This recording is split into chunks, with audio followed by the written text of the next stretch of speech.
So with no further ado, I want to bring in a legend, an icon, Yes. rock and roll Hall of Famer, my boy, hip hop vanguard, who stood for more than just the music, who in the 80s did something powerful for your dad, woke me up, made me want to put on the red, black, and green medallion, made me want to study Malcolm X again, or Farrakhan, showed some images of strong black men on stage with Uzis. You know what I'm saying? And so when I finally got a chance to meet this brother, it was everything I thought it was going to be and then some. So my friend, my partner, my comrade, Professor Griff. Welcome, welcome. Welcome, Griff. You in the building? Can you hear us? I can hear him. Can y'all hear him? No. Change it. Hold on. We're going to change it. Hold on, Griff. Hold on. All right, take your time. All right. How about now? I can hear him. Hello? Hear him? Yeah, I can hear y'all clear. Okay, Right. turn him up. Okay. Turn Yeah, him up. I can hear y'all really clear. All right, cool. Okay, we can hear you now. Perfect. Perfect. So, That's high. what's going on? Hey, it's a beautiful day, man. I'm excited about this album that I just completed this week. It's called the Asofo Soul. And yeah, it's a beautiful thing because I got a chance to yet again give mothers, give parents, give those teachers, give those jegnas, give those instructors another tool to put in their toolbox to use to raise the vibrational pitch of young people, man. So I'm happy I'm able to gift that. You understand what I'm saying? Here you go. Here's some words of wisdom from an older brother. You understand what I'm saying? Piece it apart, do what you will. Let's make it happen. So I'm happy, man. I'm happy. First off, congrats. But can you explain the title of the album? Yes. Well, the title of the album is Asofo, and the Asofo is based on a book written by Mwalimu K. Bomani Baruti here in Atlanta. Okay. Him and his wife, Iniya, they run the Akabin House. It's an independent black school here, and I've been assisting them for years and years and years. As a matter of fact, they have your book in there, Black Dot. Oh, For real. okay. Okay. Yeah, so I was getting books and doing different things and taking it to them and just donating and doing whatever I could do to help out. The Asofo, the Sa is the war, represents the war. The Fo represents the people. And this is coming from all the different dialects that are there on the African continent. Of course, we know there are thousands of different languages on the continent. Yes. We get confused and call Africa a country, and it's not. It's a continent with 54 some odd countries in it. In those countries, there are different people in those countries that speak different languages and different dialects. The Sa is the war, the Fo is the people. So the Asofo is talking about the soul of the people that have to wage war mainly against the weakness of themselves to be better people. So this is affirmations as sound medicine for warriors through a spiritual self-discovery, transformation, and self-mastery. And I know that language sounds familiar, Malcolm, because your dad hit me to some of that. Now, Griff, I want to say, so what can we expect when we hear the album? Because I believe I heard an instrumental or two. The listening party is tomorrow. I got the link in the description so people can tune in. It's going to be 9 p.m. tomorrow. So Griff's links are down. So give me a snapshot of where you are going with this musically, creatively, spiritually. Well, let me do it like this, so we can speak in a language so everyone. We're just gonna stop on the 5th floor so everyone can get on. All right, so we can raise that vibration. So, it's the Asofo Soul. The first track on there is Ashe. Just so be it from the rip. You understand what I'm saying? So we are pouring a libation. We're pouring a libation for the ancestors. I call them the old ones. You understand? The old ones. And then I am. We have to affirm and then reaffirm. So I am because we are, therefore I am. Yes. Then we have exactly. So then I give them be, believe, and then become. We can be all we want to. You understand? If there's many commercials out, be, and then we can believe. We've been believing for a long time. But when do we become? Yes. When do we become the book? When do we become the Quran, the Bible? When do we become ourselves? When do we become the gods that we talk about of Love old, that. of ancient?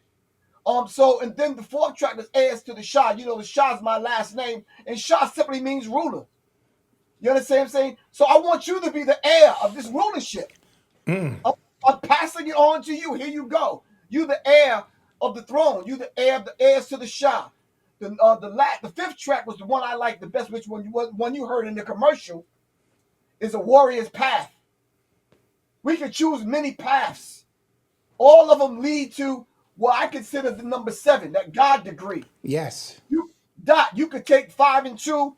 Malcolm, you could take 1 and 6. A couple of people could take 0 and 7. I'll take 3 and 4, but it's all gonna lead, all roads lead to the God degree. That's the warrior's path. You understand what I'm saying?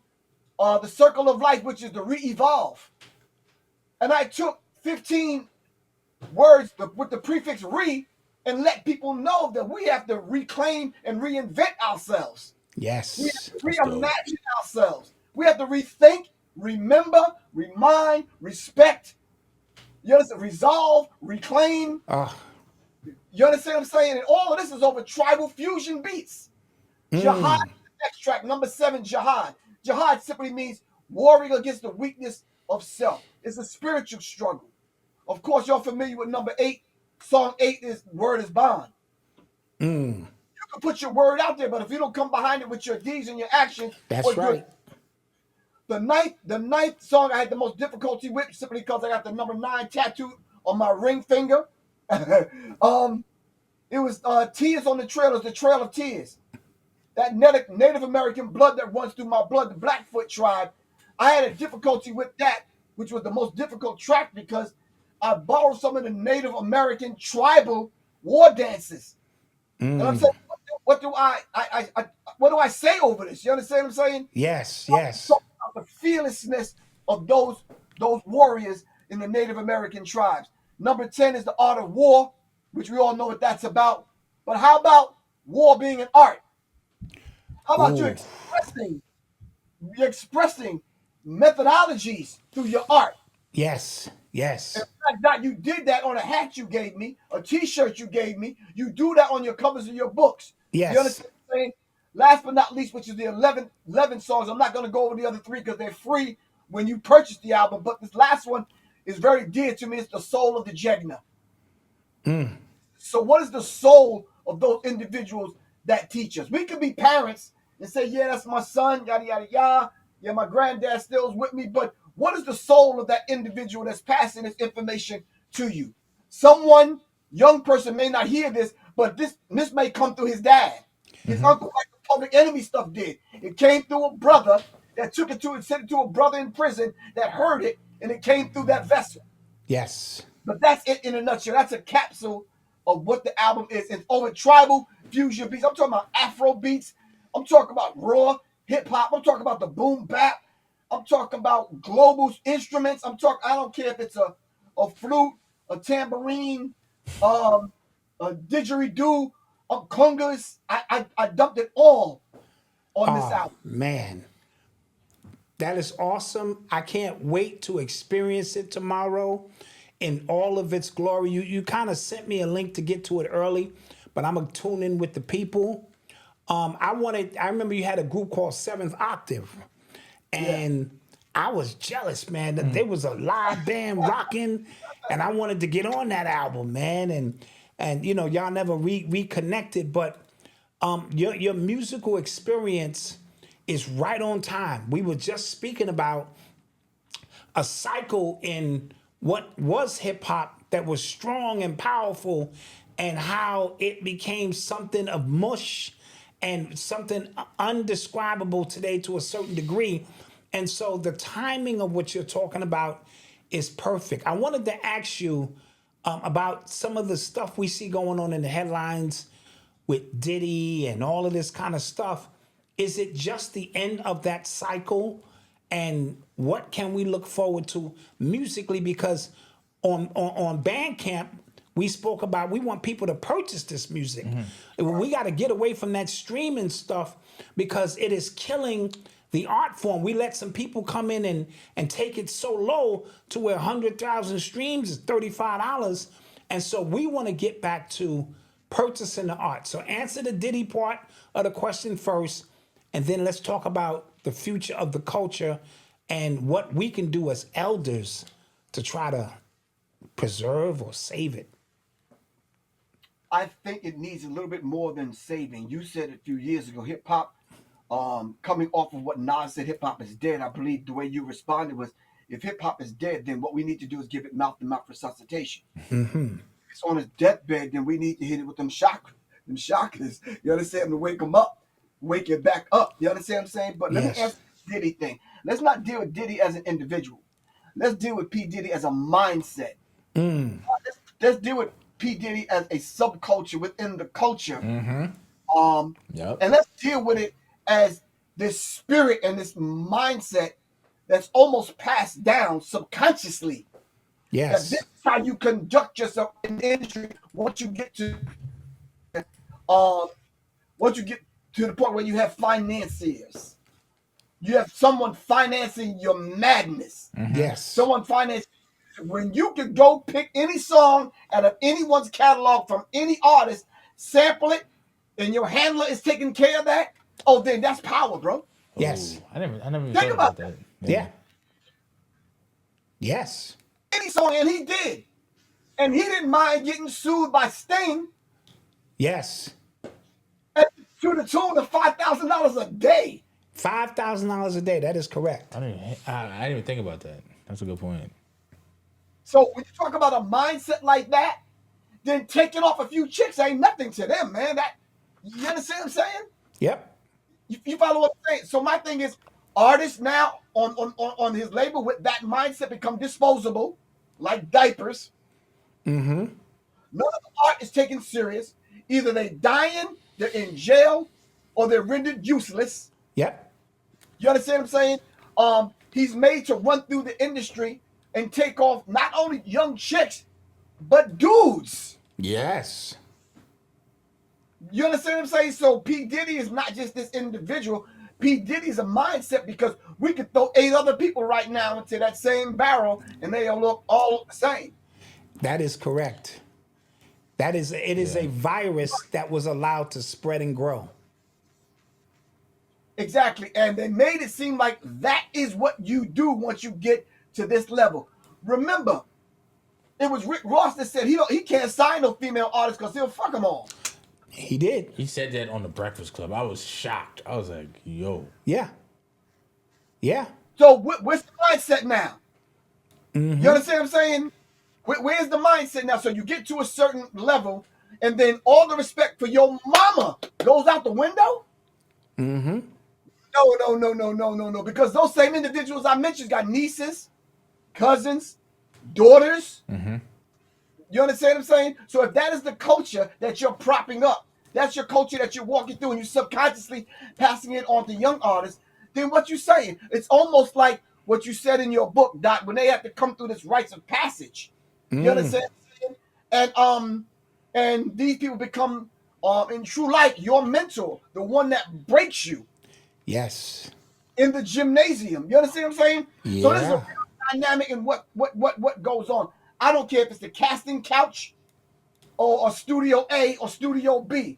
Mind you, they never talk about Studio D, the one they don't use. That's the one where they do that. You understand what I'm saying? That's the real of it, man. Gad, you were a part of what I consider the most important hip hop group of all time for so many reasons. And lately, I don't know if they weren't bout it. I'm just going to keep it a bean. But you came in with clear intention and a clear purpose. That was our affirmation. We have a morning meetup And the other day, the morning meeting was, I am clear in my intention and with my purpose. And so your mission was what it was from day one to what it is now. How do you feel about those who came along with you who, just for a few dollars and a little bit of fame and bright lights, decided to throw you under the bus, and maybe they got caught up, or maybe their mission and intention wasn't the same as yours? And as a result, we got Flavor Flav singing the goddamn national anthem. That was crazy. That's the most craziest, bizarre shit I've ever heard. Yeah. And then Chuck D has become so politically correct in everything. It's like he don't want to fight the power no more. So what do you feel about that? I was listening to one of our elders, and I believe it was Professor Leonard Jeffries. He broke down this thing beautifully where he talked about the paralysis of the analysis. We analyze shit so deep, and we know so much because so much is at our fingertips with social media, cell phones, computers. What's the new glasses that they got from Apple? Yeah. Put them on, and you can see in different universes and that kind of thing.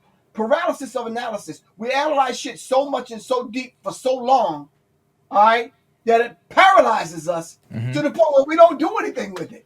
And I think it's sad. So I think it got to the point where Public Enemy had made its mark, did what it was going to do, and when it was time for us to quote unquote grow up as men, from boys to men, because you remember, I was in my 20s then. Right. Growing up now into manhood, wanting the music to grow up with us.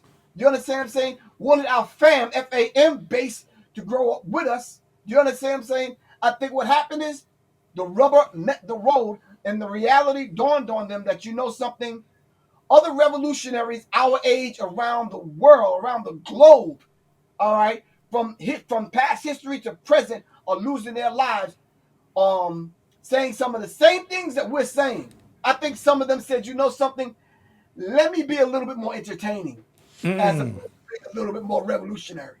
Got you. Someone told me recently that, wait a minute, Griff, you know something, you're not wrong.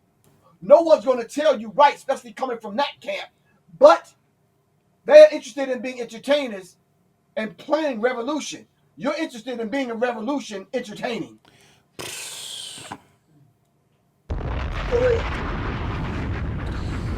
That was a bar. That was a bar.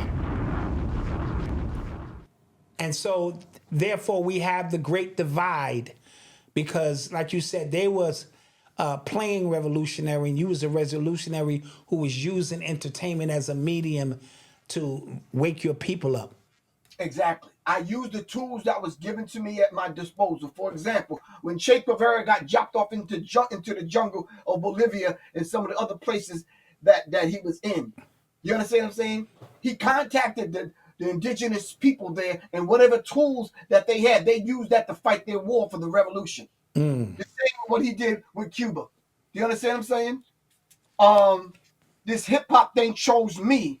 I came in as a DJ. You understand what I'm saying? And then graduated to the Minister of Information, and I believe I've done my job to the best of my ability. You understand what I'm saying? Disseminating the information, and I'm still on my job. Yes. You understand what I'm saying? And I think it was very important for me to go ahead and use, like a DJ would go, a producer would go in and take certain beats, chop them up, do whatever, throw it in the mix, and come out with that song that's hitting the people where it needs to hit the people. Well, I did that with the information and the music. Yes. And then was able to articulate it outside of the context of the CD or the actual song. So it became very real to people when you articulate and help them with their deal with in their everyday lives. Now, let me ask you another question. When you are from another tomorrow, as I say, a lot of times you're scrutinized because you're 10, 20, 30 years ahead of your time. Everything you said about the real estate agents, as we call them here on this show, the small hats, was 1,000% true. And I'm not sure, but because you were so advanced, if people were ready to hear it, and me and you went on tour, we did 20 years Right. really going around the country trying to teach people. I'm tired now. You know what I mean? Because now everyone is starting to catch up to Right. what it is that we've been saying and what you've been saying even before that. How does that make you feel when now people want to have the discussion 30 years removed when you are mentally, physically, spiritually, and cosmically somewhere else? That's a very important question because me and my wife discuss it every single day, and she is my number one supporter, man. And she's like, "Look, didn't you say this already?" I said, "Yes." Yeah, I said, "But I can't say it. What you want me to say it in a different language?" You Yeah. understand what I'm saying? I said it. I said it already. I said the same thing you just said. I said me and Black Dot was crisscross the country putting Yes. it down. Do you understand what I'm saying? But you know something? I saw something the other day. Average sister that you would see in the street with the bonnet on, her slippers, and then her pajamas at the store buying food for her baby that she left at home unattended. She gets it now. And when I saw that, it did something to me like, okay, if she gets it, then I'm good. Yes. I don't know how it got to her, Malcolm. I don't know how it got to her, but it got to her after all of this time. You understand what I'm saying? Yeah. Griff, how do you want to be remembered? I mean, not that you're going anywhere, you still have a lot of work to do. But what do you want people to remember most? First of all, I didn't know how funny you were. I tell that story all the time. When I met you, I was so buttoned up. I said, "This Professor Griff, oh shit, he might smack me. I don't fucking know. Let me just be prepared." And then when I got to meet you, the human side of you, the humanitarian, the way you feel for people, the way you give your last dollar, the way you generally care, and how funny you are. So that's what I'm gonna stand on if I get a chance to tell people, you know what I'm saying, in the future, what of a great individual you was. But how do you kind of see your story being told? It's funny because I got a couple of offers to do my autobiographical film, Oh, nice. and to be honest with you, yeah, I turned a couple down already, and it's like, no, you're not owning my story. Oh, okay, yeah, absolutely. No, definitely not. But I want to be remembered in the simplest of terms. I don't want it to be complex. You understand what I'm saying? If I'm here and I answered the call to the creator, then the creator had use for me. Or else I'd have just been any old other dude, whatever. You understand what I'm Right. saying?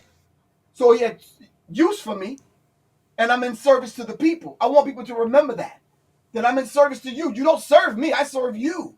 Anybody that has ever been in my house, whether I lived in a one-room apartment or a five-bedroom home, I always served anybody that ever came to my house. You water, I'm taking your coat, take off your shoes, you comfortable, you turn the heat up, you good, you want something to eat today? Yada yada yada. You understand? Even when we were together, Black Dot, if I had $10, we eating. You Yeah, understand? and I've done shows where lectures where you didn't get paid to make sure everybody else got paid. So Right. I know those things. Absolutely. So that's how I want to be remembered. I am because we are.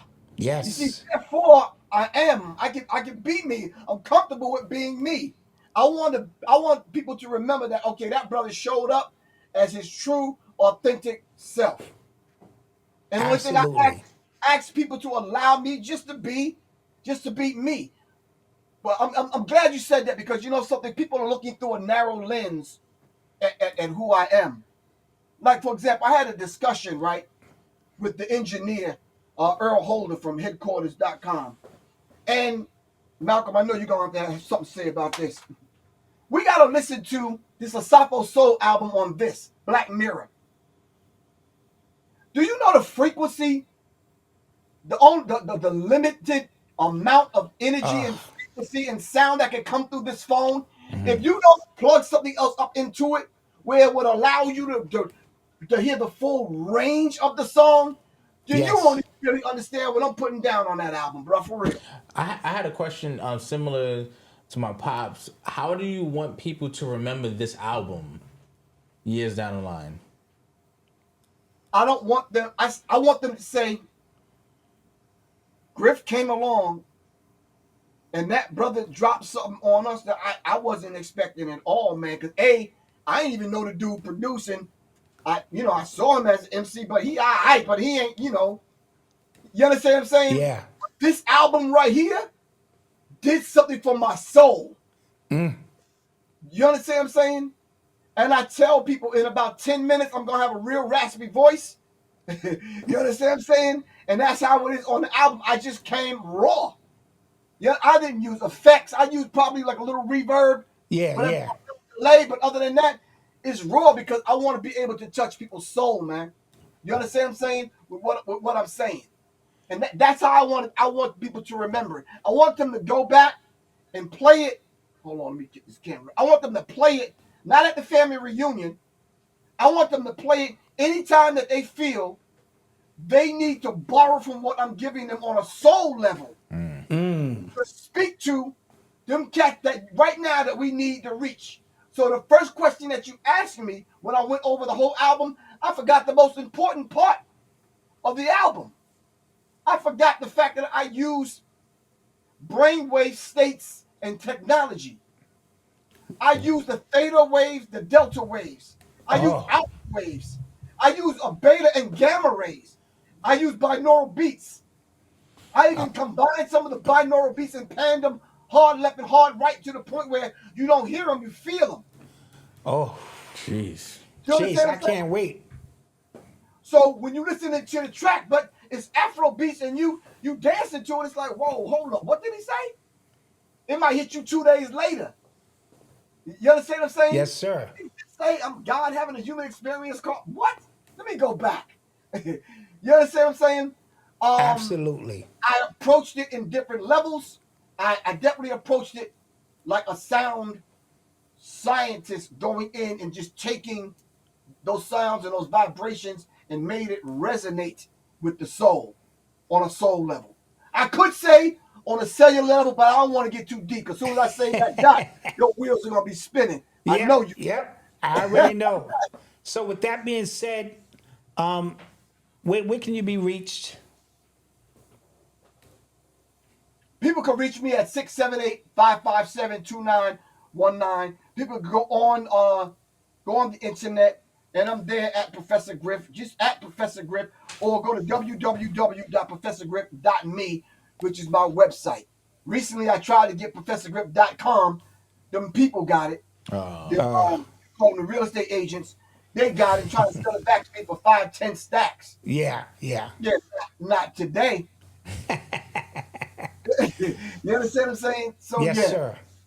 But listen, I want to say this, man. I really appreciate the energy between y'all two. And thanks for formulating questions that really pull this kind of information out of everyone you guys interview. For real, man. That's a lost art, man. Yes, yes. I appreciate you, King. We're gonna do some work in the future. Anytime you need me, you put that signal up in the sky, that Griff signal up in the air, and I know what time it is, and I'll be there for you and only you. I've said that on my show many a times Right. that I'm done. But if Professor Griff called me, then I'm ready to work because I know it's a serious body of work that needs to be done, and so that's why I'm forever thankful for you for what you've done for me and my family. Give Soleil my love Absolutely. and support. I follow her, on the gram, and she's doing some amazing healing. Yes. And this album sounds like it's going to be right in line with that. Oh, give thanks, man. I purposely put my album, The Enemy of My Enemy, on hold to get this out because I said to myself, if at any time in our history that we need this is now. Now listen, I just want to be one of the individuals that help kick the door open. I want the cats coming behind me to bring it on a serious spiritual level. It's about time that we change the paradigm, man. It's about time we shift into something different. That's why I want to thank Andre 3000, man, 3 stacks, for daring to be different, man. Yes, yes. Just daring to be different, man. And there's nothing wrong with that. You understand what I'm Absolutely. saying? There's a few other cats that's gonna be picking up a few other instruments, man, and doing the damn thing. And thank you very much. But listen, I wouldn't have been able to do it with juggling between my show. Thanks to Quan S, Johnny Taylor, great Yes. filibuster everybody that support Little Goddess and everybody, Alice, Little John, everybody that support me over there. You understand what I'm saying? And my wife, but like I said, is my biggest supporter, man. It's like, yo, she come all the way from upstairs, downstairs, like, yo, what is that? Like, don't worry about that. I got that. All right, man. All right, man. We appreciate you. I'll talk Peace. to you soon. I know you're gonna make a trip to New York in January, so I'll see you when you get here. January and April 14th, I'm probably going to do an album release in Brooklyn. Nice. Okay. Say less. Peace. All right. Peace. Peace. Peace.